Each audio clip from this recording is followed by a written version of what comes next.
সম্প্রতি সময়ে মুক্তি পেল সোলজার মুভির ফার্স্ট লুক।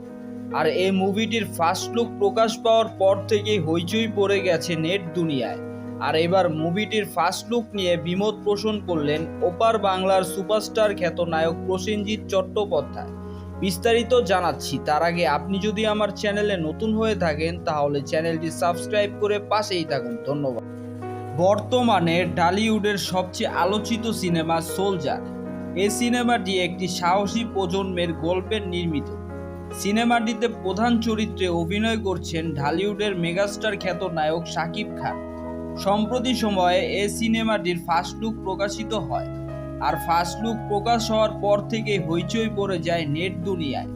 ফার্স্ট লুকে সবাই যখন প্রশংসায় ব্যস্ত, ঠিক তখনই একটি বিমত মন্তব্য প্রকাশ করলেন ওপার বাংলার সুপারস্টার খ্যাত নায়ক প্রসেনজিৎ চট্টোপাধ্যায়। প্রসেনজিৎ বলেন, এই ফার্স্ট লুকটা কপি মনে হচ্ছে, তবে আমার সিনেমাটির জন্য শুভকামনা রইল।